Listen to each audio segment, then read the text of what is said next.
સુસ્વાગતમ. હું કોમલ ન્યૂઝ 18 પરિવાર તરફથી આપ સૌનું અમારા આ ખાસ કાર્યક્રમ સડક સુરક્ષા 2025માં સ્વાગત કરું છું. શું તમને એ ખબર છે કે દરરોજ આપણા દેશમાં કેટલા લોકો મોતને ભેટે છે માત્ર અકસ્માતને કારણે? તો એ છે 471 જેટલા લોકો. એટલે કે લગભગ તમે વિચાર કરો, દરરોજ દર કલાકે 19 જેટલા લોકો મોતને ભેટે છે માત્ર ને માત્ર અકસ્માતને કારણે. સડક સુરક્ષાની જે લડત છે એ કોઈ વાયરસ સામેની લડત નથી, એ આપણી જાત સાથેની લડત છે, એ આપણી વિચારસરણી સાથેની લડત છે, એ આપણી માનસિકતા સામેની લડત છે.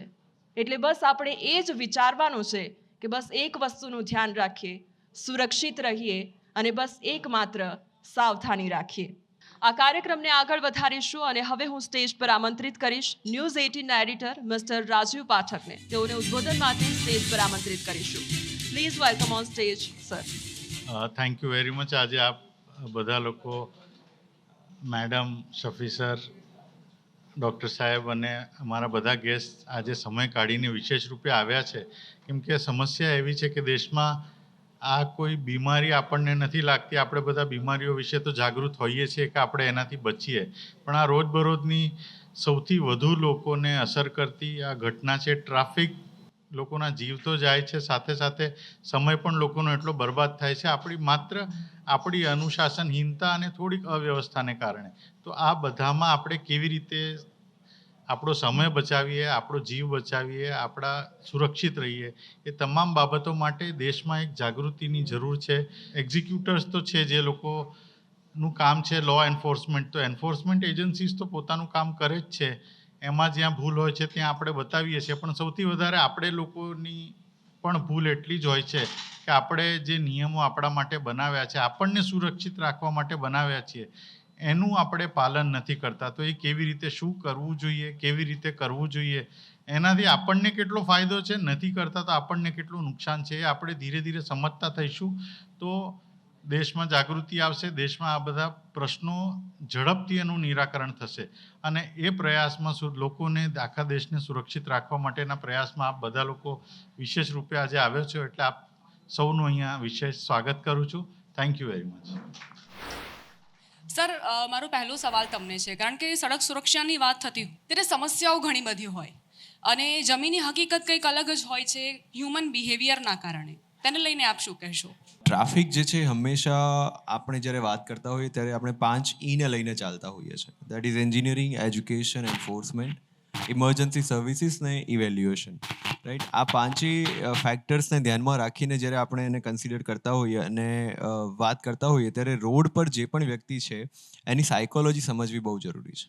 ટ્રાફિકમાં જે પણ બિહેવિયર આપણને જોવા મળે છે, જે મે બી ગેરવર્તન જોવા મળે છે કે શોર્ટકટની જે આદત છે એ જોવા મળે છે, એના પાછળની કોમન સાયકી જે કામ કરતી હોય છે કે લોકોને રોડ પર ઓછામાં ઓછા સમયમાં પોતાના જગ્યાએ પહોંચવું હોય છે. અને એ કરવાની કારણે અથવા એની અનુકૂળતા મેળવવાના કારણે ઘણા બધા અકસ્માતો સર્જાતા હોય છે. એટલે અકસ્માતમાં હ્યુમન બિહેવિયર એ સૌથી ઇમ્પોર્ટન્ટ ફેક્ટર છે. એની સાથે જ રૂલ્સ રેગ્યુલેશન્સનું પાલન અને સેફ રોડ્સ, એટલે કે પ્રોપર એન્જિનિયરિંગવાળા રોડ જે હોય એ એના કોન્ટ્રીબ્યુટિંગ ફેક્ટર્સ છે. તો આ 3 વસ્તુ ઉપર જો કામ કરવામાં આવે તો અકસ્માતો જે છે ઘટાડી શકાય છે. શું લાગે છે કે કઈ કઈ એવી વસ્તુઓ છે જે સામાન્ય રીતે વાહન ચાલકો ભૂલો કરતા હોય છે, બેદરકારીઓ દાખવતા હોય છે અને તેમની બેદરકારીઓનો ભોગ અન્યોને બનવું પડતું હોય છે? માર્ગ અકસ્માતોના મુખ્ય કારણો તો જે વ્હીકલ ચાલક જે છે એ ઘણી વખત સ્પીડમાં વ્હીકલ ચલાવતા હોય છે, ઘણી વખત જોખમી રીતે ઓવરટેક કરતા હોય છે, નશાની હાલતમાં ચલાવતા હોય છે, મોબાઈલ ચાલુ હોય છે અને ચલાવતા હોય છે. તો આવા કેટલાક કારણોસર અકસ્માત થતા હોય છે. તો આ જે માર્ગ અકસ્માતના મુખ્ય કારણો છે એ તો વાહન ચાલકની બેદરકારી જ છે, જેના કારણે મોટા વ્હીકલોના જે એક્સિડન્ટ નાના વ્હીકલો સાથે થાય છે ત્યારે પેડેસ્ટ્રિયન કે ટુ વ્હીલર ચાલક કે બાઇસિકલ ચાલક ને ઇન્જરી પણ વધારે થાય છે અને એ ફેટાલિટીમાં પણ કન્વર્ટ થાય છે. કે જ્યારે અકસ્માત થાય તો કેવા પ્રકારની ઇન્જરીઝ તમને જોવા મળે છે, કારણ કે તમે સર્જન છો, દરરોજ એવા કેસને હેન્ડલ કરતા હશો, અને કેવી પ્રકારની બેદરકારીઓ તમને જોવા મળે છે ત્યારે? એમાં મેજર બેદરકારી એ રોંગ સાઈડ ડ્રાઇવિંગ છે, અમારે જે અકસ્માત આવતા હોય છે એની અંદર. સેકન્ડ ઇશ્યુ સ્પીડને કારણે થતો હોય છે, કારણ કે દરેકને ઝડપથી પહોંચવું હોય છે. એ બે મેજર કારણ છે. ત્રીજું જે અમે જોયું છે એ સૌથી અગત્યનું એ છે કે જ્યારે ગ્રીન લાઇટ થાય ત્યારે જે ઊભેલા વ્હીકલો એકદમ ઝડપથી જવા માગતા હોય અને જે સાઈડ બંધ થવાની હોય એ લોકો ઝડપથી જવા માગતા હોય, એટલે એ જે કોલેઝન થાય છે એ સૌથી ખતરનાક અથવા તો ખરાબ થાય છે, અને જેમાં ઇન્જરી ઘણી ફ્યુટાઇલ હોય છે. ઇન્જરીમાં મેક્સિમમ જ્યારે ઓપોઝિટ સાઈડ એકબીજાને એટલે રોંગ સાઈડ ચલાવીને આવતા હોય છે ત્યારે ઇન્જરી રિલેટિવલી નાની હોય છે, પણ એ ચોક્કસપણે ખરાબ ઇન્જરી હોય છે. પણ જ્યારે આ ગ્રીન લાઇટ થાય ને ત્યારે જે વ્હીકલ ફાસ્ટ ચલાવવામાં આવે ત્યારે ઇન્જરી ઘણી વધારે ખરાબ હોય છે, ને એમાં ફ્રેક્ચર થવાના અથવા તો ઇવન હેડ ઇન્જરી થવાના ચાન્સીસ પણ ઘણા વધારે રહેતા હોય છે. સફીન સર, હવે આવું કે સીટ બેલ્ટને લઈને બધા લોકોને ખ્યાલ હશે, હેલ્મેટને લઈને બધા લોકો જાણે છે. તમે જ્યારે દરરોજ જોતા હો તો એ બેદરકારીઓ હવે સામાન્ય બની ગઈ છે, અને હવે યુવાનોમાં તો એવો પણ ક્રેઝ છે, સોશિયલ મીડિયામાં કૂલ બનવાના ચક્કરમાં તેઓ હેલ્મેટ પણ નથી પહેરતા, સીટ બેલ્ટ વગર તેઓ ગાડી હંકારીને વિડીયો બનાવતા હોય છે. તેમને આપ શું કહેશો? એવા તમામ લોકો જે લોકો હેલ્મેટ પહેરવાના અલગ અલગ બહાના શોધે છે કે બાજુમાં જોવામાં તકલીફ પડે છે, અથવા તો સફોકેશન થાય છે, અથવા હેરસ્ટાઈલ ખરાબ થઈ જાય છે, ગરમી વધારે લાગે છે, એ તમામ લોકોને માત્ર એટલી સલાહ છે કે ક્યારેક જો હેલ્મેટ પહેરવાની ઈચ્છા ન થાય તો એકવાર સિવિલ હોસ્પિટલના ટ્રોમા સેન્ટરની મુલાકાત લઈ આવવી જોઈએ, અને ત્યાં જે વિક્ટિમ્સ આવે છે એક્સિડન્ટ્સના એમને પૂછવું જોઈએ, અને એમનો એકમાત્ર જવાબ એવો હશે કે કદાચ હેલ્મેટ પહેર્યું હોત તો આટલી ખરાબ રીતે ઇન્જરી ના થઈ હોત. જે એક્સિડન્ટ્સ અમે ડે ટુ ડે લાઈફમાં રોડ્સ પર જોઈએ છે એમાં જે ટુ વ્હીલર્સના એક્સિડન્ટ છે અને જેમાં ડેથ થઈ છે એમાંથી 90% કેસીસ એવા હોય છે કે જેમાં જો અગર ટુ વ્હીલર રાઇડરે હેલ્મેટ પહેર્યું હોત તો એનો જીવ જે છે એ ના ગયો હોત. આ બાબતે અમદાવાદ ટ્રાફિક પોલીસે 2024માં ખૂબ સખત રીતે કાર્યવાહી કરી છે, અને મોર દેન 6 lakhs ચલાન્સ જે છે એ માત્ર હેલ્મેટ વાયોલેશનના જનરેટ કર્યા છે, અને એના કારણે ઘણું એવું કમ્પ્લાયન્સ પણ અત્યારે આપને રોડ પર જોવા મળશે. ટુ ધ પોઈન્ટ કે જે લોકો હજુ નથી પહેરી રહ્યા એમને આ અમદાવાદ ટ્રાફિક પોલીસ તરફથી સૂચના છે, વિનંતી છે કે આપ હેલ્મેટ પહેરો. લાસ્ટ ટાઈમ ઓલમોસ્ટ 7,000 જેટલા ડ્રાઈવર્સના લાઇસન્સ સસ્પેન્ડ કરવા માટે પણ આરટીઓને અમદાવાદ ટ્રાફિક પોલીસે સૂચના કરી છે. જે લોકો 3થી વધુ વખત હેલ્મેટના વાયોલેશન્સમાં પકડાયા છે એ તમામના ડ્રાઇવિંગ લાઇસન્સ જે છે એ સસ્પેન્ડ કરવામાં આવશે, અને જરૂર પડશે તો એ લાઇસન્સને પરમનન્ટલી રદ કરવાની પણ કાર્યવાહી ટ્રાફિક પોલીસ કરશે. લોકોની જીવની સલામતી એ ટ્રાફિક પોલીસની પણ જવાબદારી છે, અને એના ભાગરૂપે આ કાર્યવાહી થાય છે. આ જ વસ્તુ સીટ બેલ્ટ અને બીજા તમામ જે સેફટી રૂલ્સ છે એને લાગુ પડે છે. નીતા મેમ, તમને દરરોજ એવા પણ કેસ મળતા હશે કે જ્યારે નિર્દોષોનો ભોગ લેવાયો હોય, જે લોકો તમામ નિયમો ફોલો કરે છે તેમ છતાં પણ તેમનો અકસ્માતના કારણે જીવ જતો હોય છે. આવા કેસ તમને કેટલા જોવા મળે છે દરરોજની વાત કરીએ? જે વ્હીકલનો ખરેખર ખોટી રીતે અથવા તો બેજવાબદાર રીતે જેણે ચલાવ્યું છે, તો જે ભોગ બનનાર છે સામે, તો એ નિર્દોષ જ હોય છે હંમેશા. તો બેજવાબદાર રીતે જે રીતે વ્હીકલો ચલાવવામાં આવે છે તો એમાં ઘણી વખત વ્હીકલ ચાલકનો પણ વાંક હોય છે, ઘણી વખત રોડ એન્જિનિયરિંગનો પણ ક્યાંક ના ક્યાંક ખામી જોવા મળે છે. અમદાવાદ શહેરની જો વાત કરીએ તો 2023ના અનુસંધાને 2024માં અમદાવાદ શહેરના ટ્રાફિક વિભાગે રોડ એન્જિનિયરિંગના ઘણા બધા સુધારા કરાવડાવ્યા, અને વાહન ચાલકોને અવેરનેસ માટે પણ અમે ઘણા બધા પ્રયત્નો કર્યા, અને એન્ફોર્સમેન્ટ પણ કે ઓવર સ્પીડમાં વ્હીકલ ચાલતા હોય તો એના પણ અમે ઘણા બધા ઈ ચલાન જનરેટ કર્યા. એના માટે અમે ઘણી બધી આપના માધ્યમથી કે અન્ય માધ્યમથી પણ અમે સોશિયલ મીડિયા પર જાહેરાતો કરી.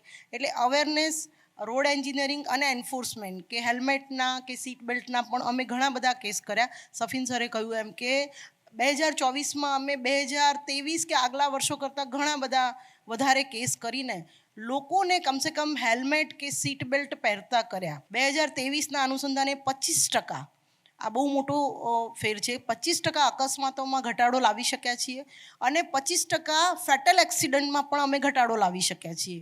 તો અમદાવાદ સિટીની જ આ વાત કરું છું તો એમાં 121 જણના 2023માં જે મૃત્યુનો આંક હતો અકસ્માતમાં, એ જ જોતાં 2024માં મૃત્યુનો આંકમાં અમે ફેટાલિટી એમાં અમે 121 જણને બચાવી શક્યા છીએ, એમ કહીએ તો ખોટું નહીં. ખરેખર આ બિરદાવવા લાયક બાબત છે, તાળીઓ તો બનવી જ પડે. ડૉક્ટર ડિમ્પલ, હવે તમારી પાસે આવીશ, કારણ કે મેં એવું સાંભળ્યું છે કે જ્યારે કોઈનો અકસ્માત થાય ત્યારે ગોલ્ડન અવર હોય છે 1 કલાકનો સમય. એ દરમિયાન કોઈને સારવાર મળી જાય, કારણ કે ગંભીર અકસ્માત હોય, બની શકે કે વ્યક્તિ વિકલાંગતાને પણ ફેસ કરે, ત્યારે તમે કેવી રીતે એ કેસને ટેકલ કરો છો? આ એક બહુ અગત્યનો તમે શબ્દ વાપર્યો, ગોલ્ડન અવર. જ્યારે અકસ્માત થાય ને ઇન્જરી થાય ત્યારે ઇનિશિયલ ટ્રીટમેન્ટ એ બહુ અગત્યની વસ્તુ છે. એટલે એઝ એ રાહદારી, આજે અકસ્માત થયો, હું કોઈ બાજુમાં છે જે નોન મેડિકલ પર્સન છે, એને 2-3 વસ્તુ ખાસ ધ્યાન રાખવી જોઈએ.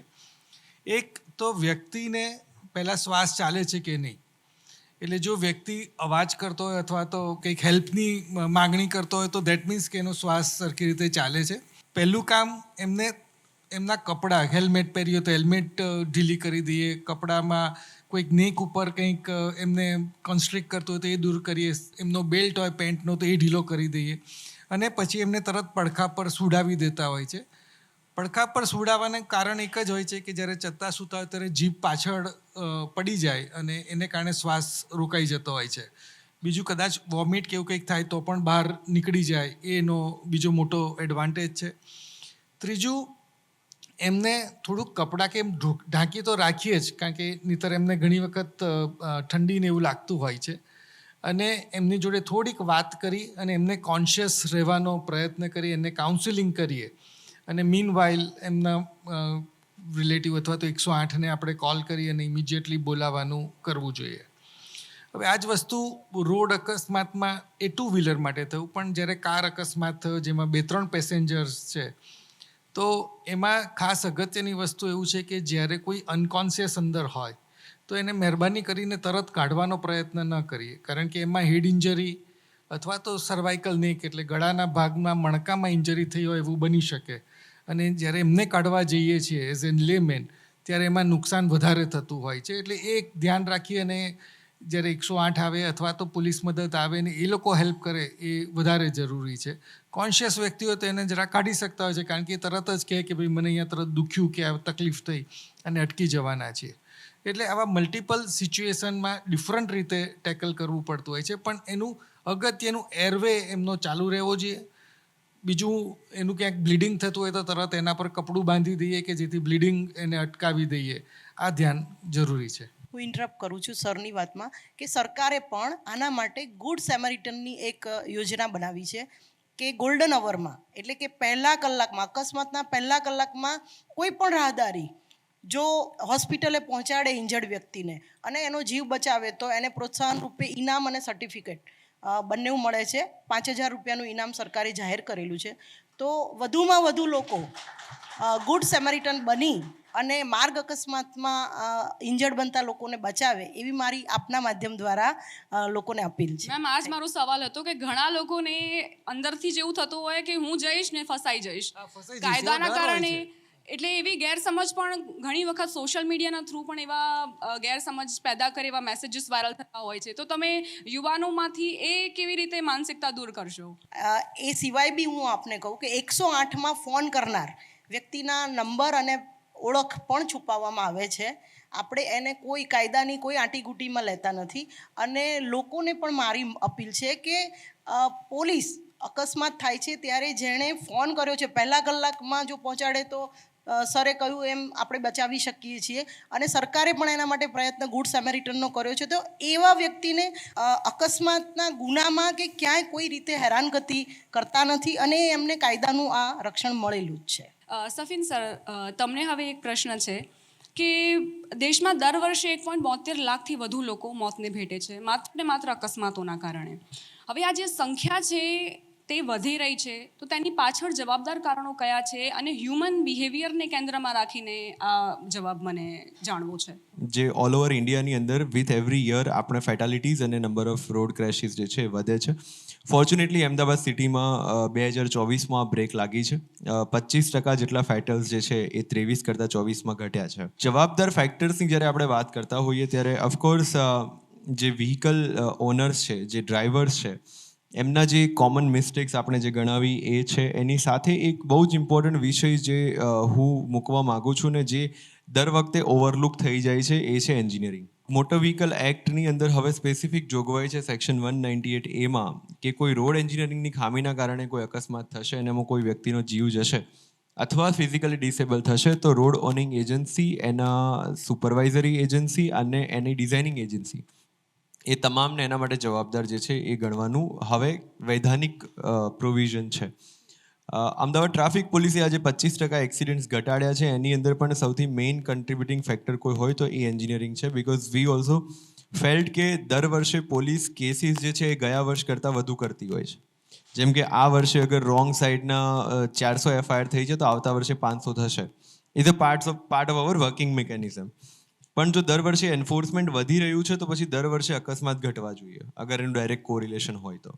પણ એવું થઈ નહોતું રહ્યું. વી ચેન્જ ધ અપ્રોચ. અમે એએમસી, ઓડા અને એનએચએઆઈ અને આરએનબી સાથે રહી અને આ તમામ વિગતો પર વાત કરી. ફોર એક્ઝામ્પલ આપણે એસજી હાઈવેનું ઉદાહરણ લઈ લઈએ તો એસજી હાઈવે પર જેટલી પણ ફેટાલિટીઝ થાય છે એમાંથી 60% ફેટાલિટીઝ પેડેસ્ટ્રિયનની છે, જે લોકો ચાલતા રોડ ક્રોસ કરે છે. પણ ટીલ ડેટ આપણને એસજી હાઈવે પર પેડેસ્ટ્રિયન ક્રોસિંગની ફેસિલિટી નથી મળી. તો આના માટે એ વાહન ચાલકને જવાબદાર ગણવો કે એ રાહદારી કે જેની પાસે કોઈ ઓપ્શન નથી અને એટલે પેલી ફેન્સિંગ કૂદીને રોડ પર આવે છે એને જવાબદાર ગણવો. એની વચ્ચે જે ડિઝાઇનિંગ એસ્પેક્ટ્સ છે એને આપણે ઇગ્નોર કરી દઈએ છીએ. એટલે આ વખતે જે એપ્રોચ અમે અપનાવ્યો છે એ છે કે એએમસી, ઓડા, એનએચએઆઈ અને આરએનબીના એન્જિનિયર્સને સાથે રાખી અને જ્યાં જ્યાં પણ બ્લેક સ્પોટ્સ છે, બ્લેક સ્પોટ્સનું એનાલિસિસ કરીને રોડ એન્જિનિયરિંગના માઇનર ચેન્જીસ કે કોઈક જંકશન છે જેના ઉપર એક રસ્તો એવો ખુલી રહ્યો છે કે જે ટીપીમાં પણ નથી અને ડિઝાઇનમાં પણ નથી, છતાંય રસ્તો ઓપન છે. એ રસ્તો બંધ કરાવવાથી ત્યાં જંકશન્સ પર એક્સિડન્ટ ઘટી ગયા. ત્યારે સૌથી પહેલો સવાલ મારે જશુભાઈ તમને કરવો છે કે જ્યારે પરિવર્તનની વાત હોય, પહેલ કરવાની વાત હોય, પ્રયાસની વાત હોય ત્યારે લોકોમાં એક સંવેદનશીલતા અને સંયમ આવવું તે ખૂબ જરૂરી બની જતું હોય છે. આપણે એટલા બધા આગળ વધી ગયા છે ટ્રાફિકની નેગ્લિજન્સીમાં અને જેને કારણે રોજબરોજ અકસ્માતો થતા હોય છે. એટલે અમારે એવું ટ્રસ્ટ દ્વારા પણ અમારે એક મેસેજ છે કે ભાઈ યુ ટર્ન લેવાની જરૂર છે. આપણે ફરીને શીખવાની જરૂર છે કે આપણે બીજાના જે સારા ઉદાહરણો છે એને ધ્યાનમાં લઈએ. આપણે કમ્પેરેટિવ વર્લ્ડની અંદર સૌથી જો હાઈએસ્ટ એક્સિડન્ટ થતા હોય તો આપણે ઇન્ડિયામાં થાય છે અને ખરેખર આપણા માટે એક શરમજનક બાબત છે. આ એક સામૂહિક જવાબદારી છે, તંત્રની પણ છે અને આપણી વાહન ચાલકોની અને સાથે સાથે રાહદારીઓની છે. તો અમારો કહેવાનો મતલબ હેતુ એટલો છે કે લોકોમાં જાગૃતિ આવે, લોકોમાં અવેરનેસ આવે, એના પોતાના રાઇટ્સ માટે આવે, એની પોતાની ડ્યુટી માટે પણ એટલી જવાબદારી કેવી રીતે સારી રીતે બજાવી શકે એના માટે ધ્યાન દોરતા હોય છે. લોકોએ અત્યારે સમજવું એટલું જ જરૂરી બની ગયું છે. રોહનભાઈ, આપને પૂછવા માંગીશ કે અત્યારે નાનપણથી જ શીખવાડવું એ કેટલું જરૂરી બની ગયું છે, તો આવનારા ભવિષ્યમાં તેની ઇમ્પેક્ટ કેવી બની શકે છે? નાનપણથી શીખવાડવું બહુ જ અગત્યનું છે, કારણ કે એક વખત નાનપણથી જે આપણું પરવરિશ થાય છે અને આપણને જે શીખવાડવામાં આવે છે એ વેલ્યુ આપણી લાઈફ લોંગ રહે છે. આપણને જે ઘડે છે આપણા નાનપણના સંસ્કાર જ આપણને એકચ્યુઅલી મોટા થઈને ઘડે છે. એટલે એના માટે યંગ ઇન્ડિયન્સ જે અમારી સંસ્થા છે એણે એક પ્રોગ્રામ કર્યો છે છોટા કોપ કરીને, જેમાં અમે આપણા શાળાના વિદ્યાર્થીઓને ટ્રાફિક રૂલ્સ સમજાવીએ છીએ અને લાસ્ટ 3 વર્ષથી આપણે આ પ્રોગ્રામ કરી રહ્યા છીએ અને અત્યાર સુધી આપણે અપ્રોક્સિમેટલી 20,000 છોકરાઓને આની ટ્રેનિંગ આપી ચૂકેલા છે. ઘણા બધા એવા બેરિયર્સ લોકોને નડતા હોય છે. એમાં સૌથી મોટું છે એ છે લેંગ્વેજ બેરિયર, કે રસ્તા પર આપણે જ્યારે પણ જોતા હોઈએ છીએ ત્યારે સાઇન બોર્ડ્સ લગાડવામાં આવતા હોય છે, પરંતુ એ લોકોને સમજણ નથી પડતી કે આમાં આખરે કહેવા શું માંગે છે. તો એ કેવી રીતે લોકોને સમજાવવું અને એમાં કેવી રીતે આપણે કોઈ ચેન્જ લાવી શકીએ છીએ? સો આપણે જોવા જઈએ તો when you are visiting the Japan or any south Asian country, they provide meaning of their road sign in their own language અને પછી નીચે ઇંગ્લિશમાં લખેલું હોય છે. આપણે તમે જો ગુજરાત વિઝિટ કરો કે rest of the India visit કરો તો અત્યારે પણ આપણે જે મિનિંગ ઓફ રોડ સાઇન છે we are only using English, right? So language barrier છે કે જે પણ કોઈ માતૃભાષાનો યુઝ છે ઇટ ઇઝ વેરી મેન્ડેટરી, કેમ કે at the end of the day user are the one કે એના માટે આપણે રોડ સાઇન્સ લગાવીએ છીએ. રાઈટ. સો ગુજરાતી છે પણ કોઈ પણ લોકલ લેંગ્વેજ છે કે મોસ્ટલી જે રોડ છે એના યુઝર્સ જે છે એ લોકલ યુઝર્સ જ રહેવાના છે. દેટ્સ વાય લેંગ્વેજ બેરિયરને હટાવવું ઇટ્સ વેરી ઇમ્પોર્ટન્ટ. એના માટે જ સ્કૂલ્સ છે અથવા તો તમારી કોલેજીસ છે એનું જે આપણે કોર્સ છે, course design must be in such a way that road safety initiatives છે, યા તો જેમ સરનું પહેલાં પણ કેવું હતું કે રોડ સાયન્સ છે કે રોડના રૂલ્સ છે એ કઈ રીતે ડિસ્ટ્રીબ્યુટ કરવા, we have to focus on C. ત્યારે લોકો ઉતાવળમાં બહુ હોય છે અને એ લોકોને જલ્દી ક્યાંક પહોંચી જવું હોય છે, એટલે એ સ્લોગનો પણ આપણે જોયા છે કે ભાઈ ઝડપની મજા અને મોતની સજા. એટલે આ વસ્તુ લોકો ક્યારે સમજશે? આ છે ને આનો આન્સર હું થોડો જુદી રીતે આપીશ. લોકો સમજે જ છે આ વસ્તુ, ખાલી કાયદાનો ડર નથી. એટલે ઘણી વખત કાયદાનો થોડો ડર આવશે, બાકી ઉતાવળ હોતી નથી. જે રીતે આઈ થિંક સાફિન સરે બી કીધું કે ઘણી વખત થોડો શો ઓફ કરવો હોય કે એના માટે સ્પીડ ને બધું કરતા હોય છે. બાકી એ લોકો ખોટું કરે છે, કાયદાનો ભંગ કરે છે, એમની સમજણ તો એમને છે જ. એમને ખબર જ છે કે અમે કાયદો તોડી રહ્યા છે, પણ કેઝ્યુઅલ અપ્રોચ જે રીતે સરે કીધું, અને કાયદાનો ડર એક નથી કે ભાઈ હું નીકળી જઈશ કે મને કશું થવાનું નથી, એને કારણે આ વસ્તુ થોડી વધારે છે. કદાચ આપણે એના ઉપર થોડું વર્ક કરીએ. જે પણ જ્યારે પણ અકસ્માત થતો હોય છે ત્યારે એ માત્ર અકસ્માત નથી હોતો, આર્થિક અને જે સામુદાયિક ખર્ચ હોય છે તેમાં પણ વધારો કરી દેતો હોય છે.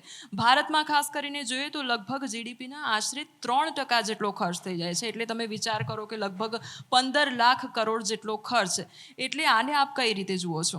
જ્યારે કોઈ પણ અકસ્માત થાય છે તો લેટ્સ સે કે કોઈ પણ વ્યક્તિનું મૃત્યુ થાય છે યા તો કોઈ પ્રોપર્ટી ડેમેજ થાય છે, તો પહેલાં આપણે વાત કરીએ કે કોઈ વ્યક્તિનું મૃત્યુ થાય છે કે જેને આપણે સીધું ફેટાલિટીમાં જ વાત કરીએ છીએ.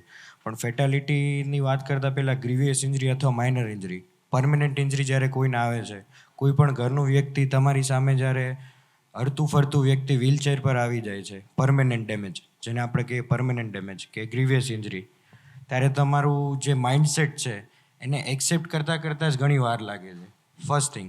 સેકન્ડ થિંગ, એ વ્યક્તિનું જે સાયકોલોજી છે, જે હ્યુમન સાયકોલોજી જે છે એ ચેન્જ થતાં અથવા તો એક્સેપ્ટન્સ લાવતા એ ઘણો ટાઈમ લાગે છે. અને એ ટાઈમ વ્યક્તિ વિશેષ ખુદ માટે અને ફેમિલી માટે it will be so difficult, right. એ પછી વાત કરીએ તો પ્રોપર્ટી ડેમેજ છે. પ્રોપર્ટી ડેમેજ સેમ છે. ઘણા બધા વ્યક્તિઓ એવા હોય છે, મોસ્ટલી તમે જોવા જાઓ તો અત્યારે જે કાર ઓનરશિપ છે અથવા તો વ્હીકલ ઓનરશિપ છે, it is directly or indirectly belongs to the some bank, right. આપણે લોન કલ્ચર છે કે જે લોન લઈને જ ગાડી લેવી અથવા તો વ્હીકલ લેવું. અત્યારે તમે જોવા જશો તો જે વ્હીકલ લોનના રેટ્સ છે એ પણ અફેક્ટ કરે છે. તો એ તમારું થયું જે સોશિયલ ડેમેજ છે. તો લેટ્સ સે કે જે લોન ભરનાર વ્યક્તિ છે એનું જ મૃત્યુ થાય છે, તો how family can survive with this much loan? તો એ તમારું થયું સોશિયલ ડેમેજ. સાયકોલોજીકલ ડેમેજ થશે, તમારું સોશિયલ ડેમેજ પણ થશે, અને એની સાથે સાથે ઇકોનોમિકલ ડેમેજ તો તમારું વ્યક્તિ અથવા તો તમારું કુટુંબનું થાય જ છે. પ્લસ તમે કોઈ પણ જે પબ્લિક પ્રોપર્ટી છે એને ડેમેજ કરો છો, તો at the end of the day જે ભારણ છે પબ્લિક પ્રોપર્ટીનું એ તમારા ટેક્સમાંથી કે મારા ટેક્સમાંથી જ જવાનું છે, રાઈટ. તો આ રીતે જોવા જઈએ તો કોઈ પણ એક અકસ્માત થાય છે તો એને આપણે ખાલી મૃત્યુના સેન્સમાં નથી જોવાનું. સાયકોલોજી છે, ફિઝિકલ ડેમેજીસ છે, રાઈટ, પછી સોશિયલ ડેમેજીસ છે, અને last one is the economical damage. તો આ 3 થી 4 વસ્તુ એક ખાલી એક્સિડન્ટ ડેમેજ કરે છે. જશુભાઈ, તમે શું કહેશો લોકોને એક પરિવર્તન માટે પ્રયાસ કેવી રીતે કરવો લોકોએ? બહુ શોર્ટમાં કહું તો આપણી જિંદગી ટૂંકી છે, એને વધારે ટ્રાફિકના સમસ્યા ઊભી કરીને વધારે ટૂંકી ના બનાવો. બધા સહકાર સાથે આપીશું તો જ થશે, તમારી સલામતી રહેશે. વિભાગ પણ એના માટે પ્રયત્ન કરતો હશે. આજે સડક સુરક્ષાના આ ખાસ પ્રોગ્રામમાં અમે રોડ સેફટી સાથે જોડાયેલા ઘણા મહત્વપૂર્ણ મુદ્દાઓ વિશે વાત કરી. આ બધાથી એક વાત તો સ્પષ્ટ થાય છે કે આ જવાબદારી આપણી બધાની છે. માર્ગ અકસ્માતો અટકાવવાનું કામ એ માત્ર જીવન બચાવવાનું નથી, તે અસંખ્ય પરિવારોના ભવિષ્યને બચાવવા વિશે પણ છે. સડક સુરક્ષા એ આપણી નૈતિક જવાબદારી છે. આપ સૌ અમારી સાથે આ અભિયાનમાં જોડાયા તે બદલ આપનો ખૂબ ખૂબ આભાર.